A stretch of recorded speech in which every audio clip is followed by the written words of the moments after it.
the Poke King, and we're back with another banger. We're gonna take a look at Lugia in Japan at the Osaka Championship League. Lugia did get, I believe, second or third, and the deck really showed out, and I wanted to showcase kind of what makes it a little bit special. We're gonna take a look at the deck profile and kind of just show you once again why Lugia has become tier 1 due to the release of Prismatic Evolution. We're going to start off with 3 Lugia V, which is of course going to help you get into your Lugia V star.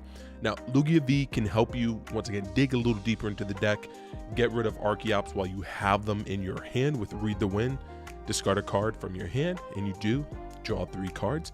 So you want to try and at least get out 2 Lugia Vs in the beginning of the game, especially if you're going first, just because you never know with a lot of decks being able to crack back and knock out on turn 2. Lugia V, you have to at least have 2 of them on the bench. We'll then take a look at the star of the show, is going to be the V star. So Tempest Dive, a great attack, 4 colorless energy, 220, and you get to discard a stadium in play. So it's really good against anyone trying to tech a Temple of Sinnoh. But of course, Summoning Star, during your turn, you may put up to 2 colorless Pokemon that don't have a rule box from your discard pile onto your bench. So we're going to be putting out Archeops to basically turbo through the deck for energies. So this is why you're going to play 4 of the second most important card in the deck is 4 Archeops. So Primal Turbo, once during your turn, you may search your deck for up to 2 special energy cards and attach them to one of your Pokemon, then shuffle your deck.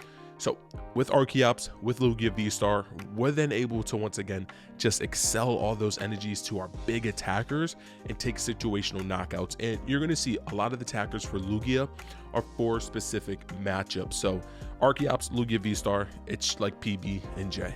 For attackers, we have the one Cinccino. Now, right now I'm playing the Call for Family. Should probably play the 70 HP one. The one that came out, I think, in Twilight Masquerade. Or I can't remember which one it came out in, or Paradox Rift. But Cinccino with the Call for Family is pretty good, especially because we're playing the double Nest Ball and the Great Ball. But if you were playing less Nest Balls and less Great Balls, then I would say to stick with the Call for Family.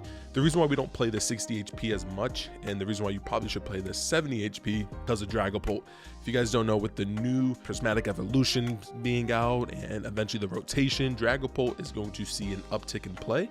So of course with Tempest Dive, the 60 damage counters they spread do knock out the Cinccino. So preferably you play the 70 HP because then you can crack back with Cinccino. Special roll works so well with Archeops, 70 damage for each special energy card, not special energy. So of course double turbo doesn't count as a double. So special roll, 4 energies, 4 energy cards will do 280, and then an extra one will do the actual 350 that you need to knock out most like Terra Pokemon and everything like that. For the special card that makes this tier 1 from Prismatic Evolution is Regigigas. Now this also helps out the traditional Regi deck, which I will show the deck profile for that deck, because once again that was the deck's biggest weakness, was not being able to knock out Dragapults or Charizards in one hit.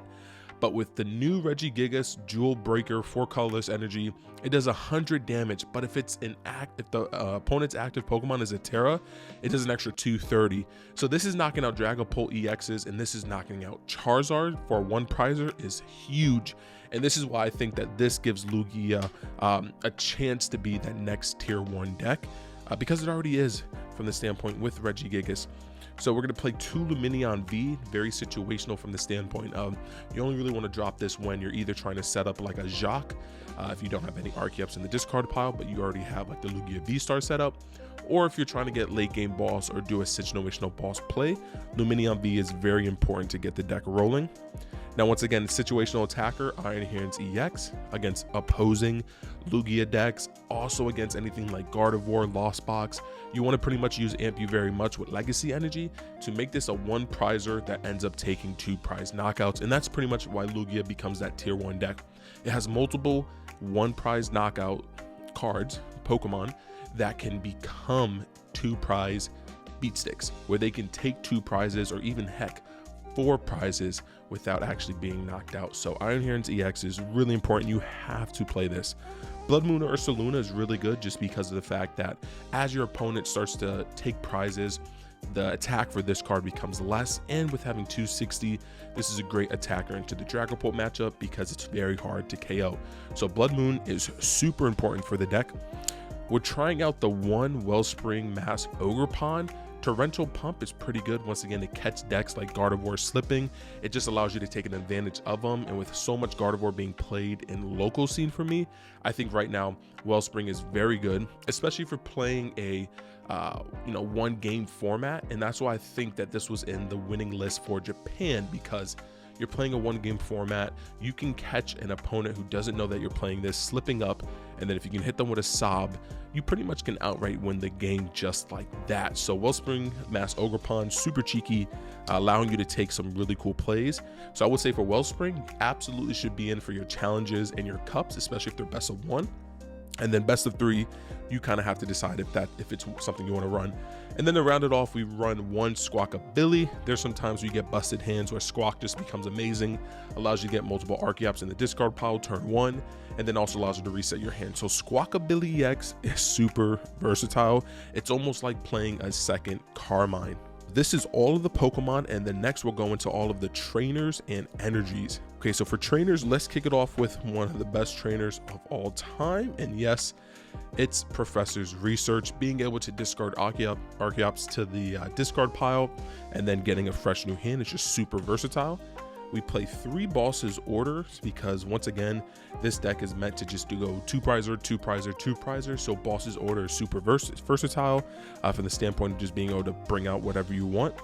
We play 2 Iono, really good when you draw a hand just filled, and I mean filled with just special energies. Shuffle them to the bottom of the deck, then draw 6 or 5 new cards. Well, once again, all depending on how many prizes you've taken, but Iono once again allows you just to kind of reset those hands.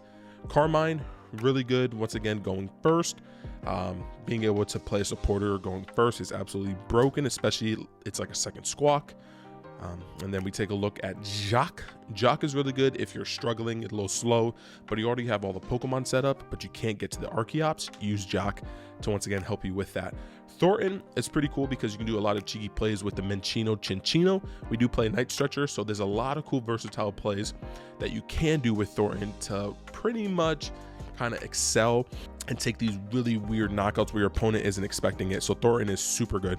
We play 4 Ultra Ball. Once again, searches out every Pokemon in the deck and discards Archeops.